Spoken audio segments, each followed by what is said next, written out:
Hello, welcome to Secrets of Saturn. I am Jason Lindgren, your host. What I have for you here is a quick little message from my new friend Raphaelle from New Orleans.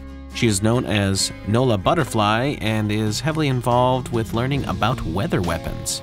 She has got some insider information that she wants to get out there regarding Hurricane Irma, that storm may indeed actually come and hit New Orleans, even though the mainstream media is telling you that it is not going to do so. I met with her for a little while in a coffee shop in New Orleans this evening, and you'll have to forgive some of the background noises and all that I tried to cut out for you. So, without further words, here is her message. All right, Raphaelle, we're on. Let's hear it. Okay. By coincidence, a few days ago, yesterday, my boyfriend met a man who was working on his street, and they were going to work on renovating our house. And he says, well, it all depends on the hurricane, and it depends what the hurricane is doing. And my boyfriend said, well, it's going to the East Coast, so we're good on that.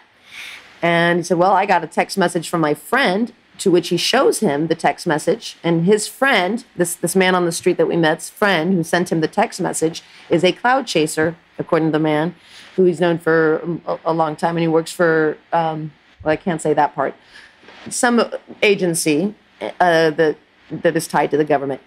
And he told his friend, look, I love you, man. I'm not supposed to tell anybody, but you have family, so get out of Louisiana. Irma's coming. This was on Monday. Today we're Friday, and the storm's coming. By tomorrow morning, it should hit Miami, according to what the models say. I interviewed him, and I heard the text, and he said he spoke to his friend again, and his friend said, yeah, they don't want to tell. They're not letting anybody know till Friday, late Friday, that it's going to enter into the Gulf, because they want to try and evacuate as many people from Florida as possible. Now, if that wasn't enough, many of us are already kind of edgy. Some of us because we have PTSD from Katrina, but other people who aren't normally even conspiracy theorists. I've been seeing people having prophetic dreams or whatever. We have a feeling something is coming, and we know that we're at the mercy of whoever is sending these things. Those of us who are studying weaponized weather.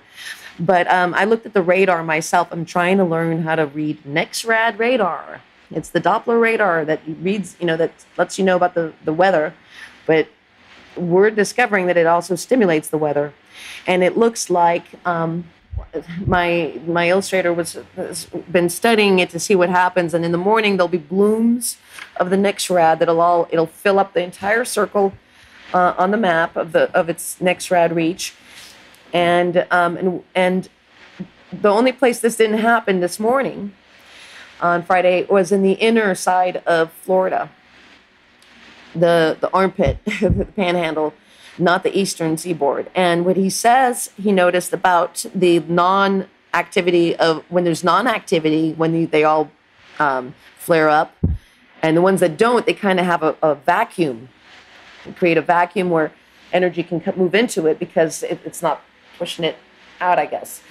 What we also notice is when there's beams, not talking about the flare up of the entire NEXRAD on the, read, but when there's actual beams that are directional that shoot out in a certain direction, we can see the cloud moisture and weather moving in towards those beams and over the NEXRAD radar. And I just captured a release that I know is coming from water vapor release that I know is coming from south of the Mexican border. That was yesterday.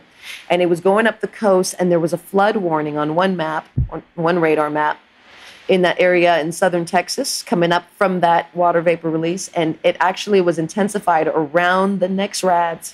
It's in the video, you'll see. And all these, if you look at the map, you just notice, wait a minute, there's more rain around the NEXRAD center than there is between the centers, and it's not all the NEXRAD, so what's going on here? It looks like from northern Texas to Mississippi, like they're bringing the beams in, like they're trying to bring the moisture in from the Gulf, and it looks like they're creating a void on the inner side of the western border of Florida to allow the storm to move into that pocket versus the outer pocket. And then they're going to direct the moisture up to the area that we've been predicted. Now, if that doesn't sound crazy enough for you, there was another person who caught an anomaly I think his name is Harold Bennett, yesterday on radar that 25 minutes before the 8.0 earthquake, he caught it and he predicted there would be an earthquake. And it was pointed from Arizona to that place in Mexico. I think the earthquake was, if I'm not mistaken. Yeah. Some of us might think there's a component with space-based technology, although it's not space-based because we saw it on ground radar, and there was also a solar flare at the same time. So something that pulls on solar, there's something that ties in with these solar, maybe that was a coincidence, but a lot of people are probably better well-researched on the subject than I am to say that, but that's a thing of interest to note.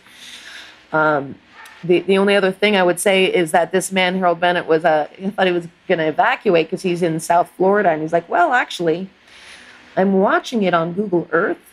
And on Google Earth, it's actually further west than the models are that the meteorologists are showing us officially. So you can actually maybe track the hurricane better on Google Earth than you can listening to our meteorologists lie to us. I mean, do they not get told to the last minute? Do they know? I find it hard to believe they've been looking at radar for so long and they haven't figured it out. But, never underestimate the power of denial.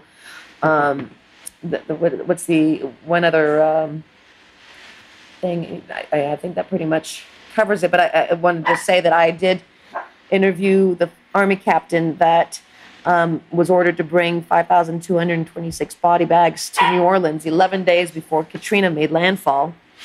And I was warned about Harvey from a friend who's in Texas, stationed in Texas, that he was told to pack his bags before the storm was in the Yucatan. And we did see that storm get refueled 3 times. It was malformed. It got refueled from land, water vapor. Follow Weather War 101 for all the latest research on that.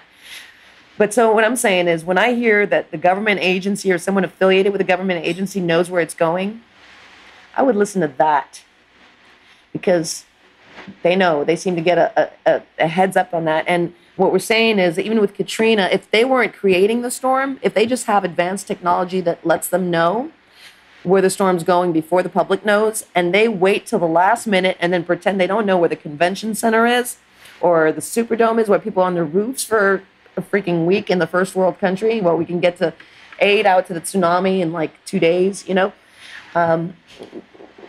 it's criminal and psychopathically murderous and just treason, absolute treason, whoever's doing that. I agree. All right. Let's hope it's all wrong, but and here's one other thing. I did my attorney's wife who follows me now because she's waking up. And she said she did look, the first model, like she went to check up the latest on the storm, and one of the spaghetti strands and one of the model does take it into the Gulf. So that's an indication. And they did say that they would notify the public by, not before Friday. So maybe by the end this evening or whatever, we shall see. So good luck to us all. Yep. Thank you. Thank you.